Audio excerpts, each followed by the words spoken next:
Oui, jour J, deux prétendants au titre de champion de la CAN 2015 vont s'affronter aujourd'hui, mais les choses s'annoncent plutôt compliquées. Pour le sommaire maintenant de cette émission, nous nous attacherons à un premier bilan pour les groupes A et B aujourd'hui. Nous allons aussi vous présenter cette demi-finale que tout le monde attend entre la Côte d'Ivoire et la RDC. Les statistiques, ou plutôt le bilan des deux protagonistes de cette demi-finale. Et puis nous appellerons aussi Joseph-Antoine Bell, avec qui nous allons dialoguer pour nous parler justement de cette CAN et ses demi-finales. Honneur à la RDC pour commencer. Monsieur Amissi Marly est avec nous, représentant de l'AS Vita Club, mais aussi fervent supporter de la RDC. Vous avez abordé le maillot de l'équipe. Oui, c'est pour montrer la couleur d'aujourd'hui que tout Congolais doit porter cette couleur parce qu'on est arrivé en demi-finale et c'est un match qu'on a toujours entendu. Aujourd'hui, les jours J, c'est aujourd'hui. Donc voilà, je souhaite que tous nos frères congolais qui soient derrière leur équipe comme ils ont fait depuis le début, quoi. Oui, merci, monsieur Amissi. Il y a Mamet qui fait son grand retour. Mamet. Bonjour à tous. Pas trop déçu après tout ce qui s'est passé pour le Mali? Mamet, non, vous avez pas trop déçu en toute sportivité. Il faut continuer à travailler. Oui. Et puis Gérard est toujours là avec nous, fidèle au poste, Gérard RS. Bonjour. Bonjour Gérard. Et la question, pronostic tout simplement de Côte d'Ivoire RDC, qui va l'emporter, et éventuellement aussi le score. Vous allez sur nos réseaux sociaux, mais aussi fc@africa24tv.com. Alors pour commencer, nous allons jeter un coup d'œil pour vous plonger dans le bain sur cette demi-finale entre la RDC et l'équipe de la Côte d'Ivoire. Mais ce sera peut-être après le jingle, parce que c'est à la une de ce magazine.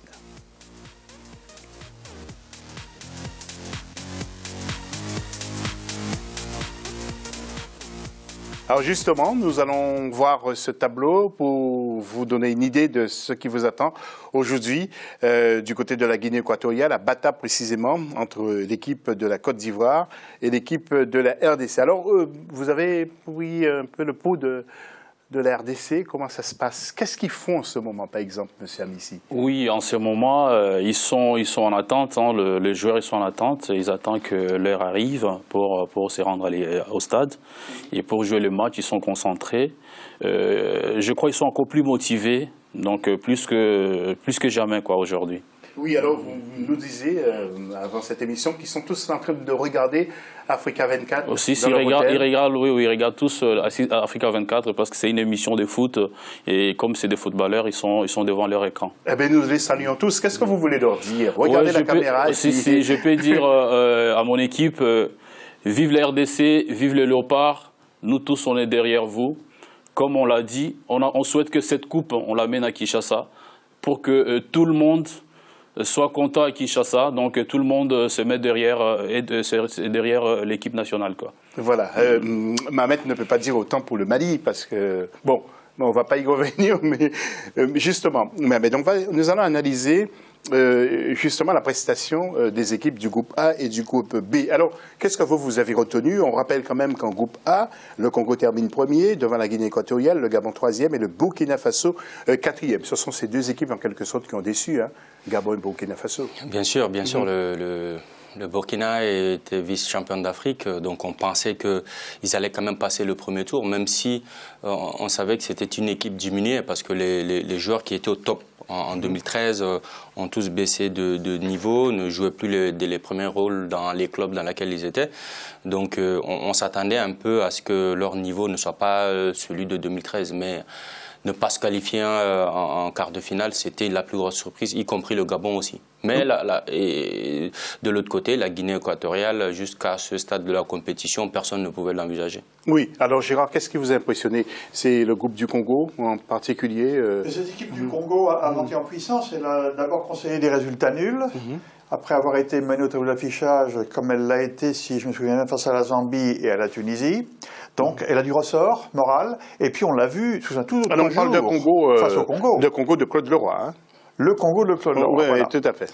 Justement, on l'a vu sous un tout autre jour dans ce match de quart de finale. Cette équipe-là a certes concédé non pas un, mais deux buts. Et d'un seul coup, on n'a plus vu la même équipe du tout. Elle a été offensive, elle était soudée, déterminée, combative, brillante victoire 4-2 au bout du compte. Est-ce que vous pensez que malgré tout, Claude Leroy a marqué des points dans son aventure avec le Congo, qui n'a pas été trop loin, et on a constaté que l'équipe a complètement lâché, en quelque sorte. C'est pas qu'elle a lâché, c'est qu'elle est tombée sur plus forte qu'elle, cette équipe du Congo. Hein. Il faut bien se plier aux évidences. Si on regarde les statistiques du match, lorsque le Congo menait 2-0 face à la RDC, on se dit mais c'est pas possible. Les joueurs de Kinshasa sont maudits. Il y avait des tirs sur le poteau, il y a eu sur la barre, il y a eu un penalty qui n'a pas été accordé alors qu'il paraissait en tout cas valable. Bref, on se dit mais c'est pas possible. La RDC à la poisse, comme on dit familièrement. Et puis, pas du tout, ils ne sont pas découragés. Ces joueurs-là ont du cran, ils ont joué avec leur tripes, et moi, je tire mon chapeau. Oui, alors, il faut quand même rappeler que Guinée équatoriale a fait match nul avec le Congo, 1 but partout. Le Gabon a perdu devant le Congo 1-0, et puis le Congo a battu le Burkina Faso sur le score de 2-1. En groupe B, messieurs, nous allons parler tout à l'heure, mais tout de suite, nous allons dialoguer avec Joseph-Antoine Bell, qui est avec nous. Alors, Joseph, aujourd'hui, il convient pour nous, dans la première partie de cette émission, de faire une analyse sur la prestation des équipes du groupe A et du groupe B. Alors, on parlait justement du Congo. Est-ce que pour vous, le Congo vous a apporté satisfaction, le Congo de Claude Leroy? Est-ce que ces matchs ont été plus ou moins positifs? Mais je pense qu'il faut toujours garder un certain sang-froid et une certaine distance. Le Congo, il faut mettre en rapport les espoirs du Congo en venant là et le résultat final. Soit que le Congo, qui n'était plus revenu en phase finale de CAN depuis très longtemps, était bien content d'être qualifié et de la manière dont il s'est qualifié. Et puis, il est arrivé à ce niveau-là en quart de finale. Si ça n'avait pas été la République du Congo en face, peut-être que la défaite leur serait moins amère. Mais je crois aussi que ce qui doit accentuer la déception, c'est le fait d'avoir mené 2-0. Mais on doit, à la vérité, de tirer plutôt... Il faut être positif dans le sport pour tirer plutôt un coup de chapeau à la RDC qui a su revenir dans un match qui semblait perdu, mais qui en réalité, dans le déroulement, ne montrait pas cette différence entre les deux équipes. C'est vrai qu'avant le 2-0, c'est plutôt la RDC qui aurait pu mener, qui avait eu des occasions de but, et puis bon, voilà. Je crois que la République du Congo, elle, va être dessus à cause du derby, mais elle a fait finalement, elle est en plein renouveau. Là, c'est un renouveau réel, parce que mais maintenant, il va falloir que ça continue, parce qu'on a connu beaucoup de pays qui ont fait cela, puis le coup d'après ne sont plus là. Oui. Alors, Joseph, avant de retrouver nos éditorialistes pour le groupe B, je voudrais juste vous demander, est-ce que le Gabon et le Burkina Faso n'ont pas complètement échoué dans cette CAN, et vous l'expliquez comment, Joseph? Oui, je crois que là, en revanche, on est bien obligé de constater que pour le Burkina et le Gabon, c'est un échec. Même si l'échec, à mon avis, techniquement, n'est pas le même. Le Burkina, il y a eu un effondrement. Le Burkina n'a pas reproduit des jeux. Le Burkina n'a rien reproduit du tout. Il n'a pas eu de résultat. Il n'a pas bien joué. Il n'a pas marqué de but. Donc, c'est une déception. Il va falloir que le Burkina regarde. C'est vrai qu'il a un problème qui nous est apparu très net et évident, c'est le manque de compétitivité de ces joueurs qui, par ailleurs, ont un potentiel. Est-ce qu'ils sont sur la fin? Est-ce que c'est simplement le fait d'être allé dans des championnats exotiques ou pour certains, le fait de ne pas jouer régulièrement en club? Ça peut être réglé notamment par Alain Traoré en allant à Monaco. S'il réussit à se faire sa place et à retrouver sa forme, ça fera déjà au moins un titulaire des étalons qui joue régulièrement, un titulaire talentueux qui rejoue régulièrement, ça apporte quelque chose. De l'autre côté, le Gabon est passé à côté, je pense, plus mentalement que réellement dans le jeu, parce que son jeu n'était pas si négatif, il était même plutôt positif. Moi, il m'a emballé dans la manière de jouer, mais je crois qu'il a pu manquer au Gabon un peu de détermination, de volonté de passer au-dessus. Et peut-être aussi, dans ce cas-là, souvent, on a l'impression de manquer de chance. Oui, Joseph Favon, Restez avec nous parce que nous allons retrouver nos éditos pour le groupe B. Mais même, Sam, ici, je voudrais juste m'adresser à vous. Je rappelle que vous êtes le représentant de l'AS Vita Club en Europe et fervent supporter de la RDC. Alors, la RDC qui a marché sur le Congo en quart de finale, vous espériez vraiment que la RDC allait remonter au score pour battre le Congo 4-2? Oui, certainement, parce que je sais, c'était un match qui était comme tout le monde a annoncé, un derby. Et nous, on ne pouvait pas encaisser l'échec face au Congo-Brazzaville. Vous refusez complètement? On a refusé complètement. Quand vous remontez dans l'histoire, depuis 1968, quand on a eu la première Coupe d'Afrique, on s'est rencontré avec Congo-Brazzaville. On les a gagnés 3-0. En 72, pareil. Donc on peut dire sur ces niveaux-là, on s'est déjà rencontré 4 fois et nous, on a remporté 3 fois. Quand vous regardez encore pendant l'éliminatoire du Coupe du Monde de 1985, si j'ai une bonne mémoire, on les a battus 5-2.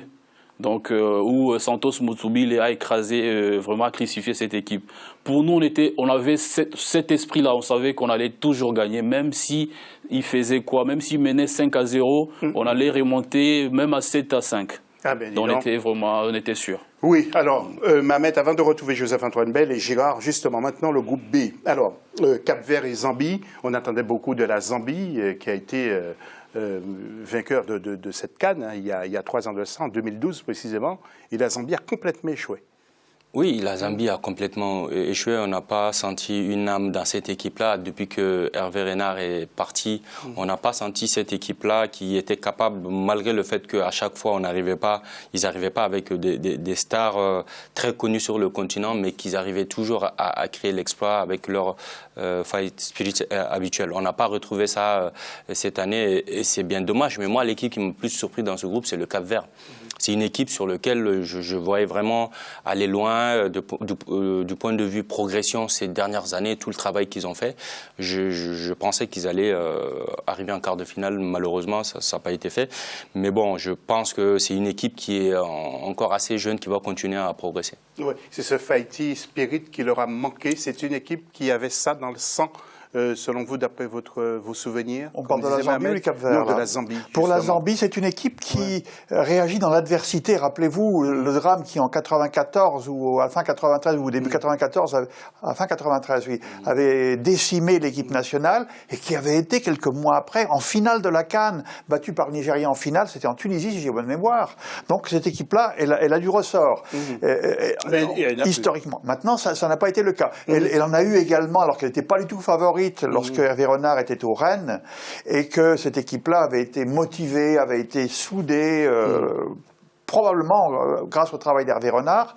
Là, on n'a pas retrouvé justement cette combativité essentielle à ce niveau, parce que c'est une CAN quand même assez nivelée par le niveau, et il y a très peu d'écart entre les tout meilleurs et les équipes présumées les plus faibles.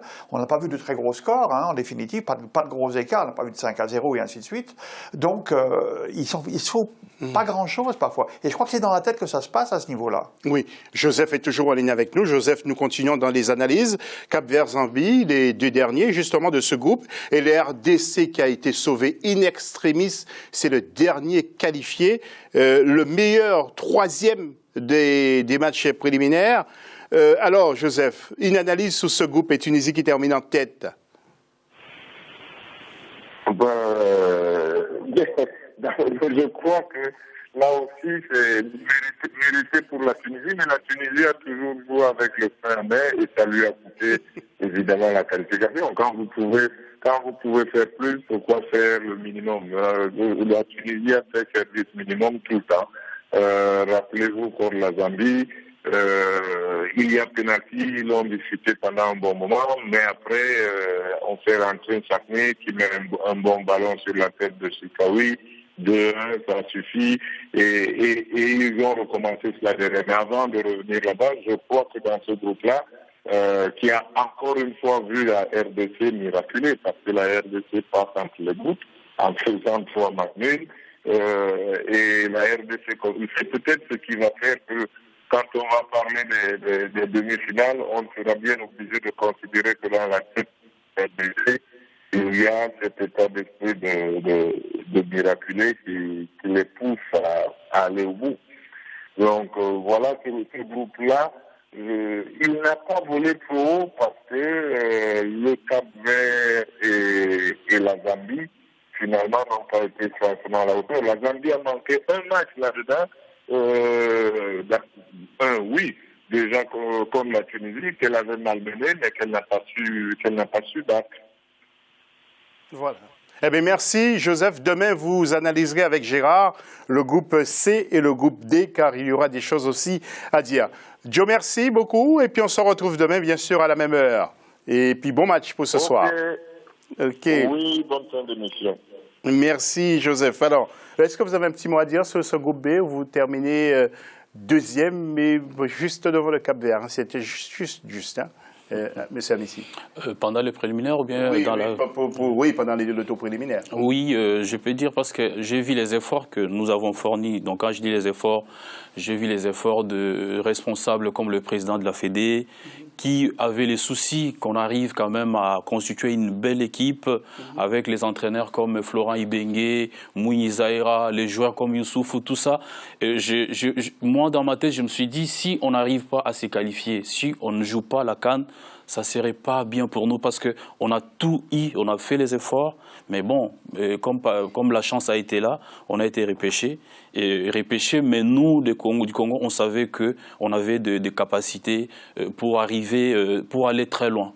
Comme je l'avais dit toujours, que non, on avait des capacités, quoi. Oui, alors mon cher Mohamed, on va revenir sur Côte d'Ivoire-Algérie avec quelques images. Hein. C'était un véritable ouragan. Hein. La Côte d'Ivoire a tout verrouillé, hein, partout. Si on voit les images dans quelques instants de ce match. Oui, disons que sur ce match-là, la Côte d'Ivoire a su gérer ses points forts de façon excellente. Sa vitesse, l'efficacité et aussi l'équilibre au milieu de terrain. La Côte d'Ivoire a tout donné face à cette équipe algérienne qui a bien joué, mais qui n'a pas su concrétiser ses occasions parce que la Côte d'Ivoire est restée sur place pour une défense qu'on disait était un peu en construction. Ils ont pu rester solides.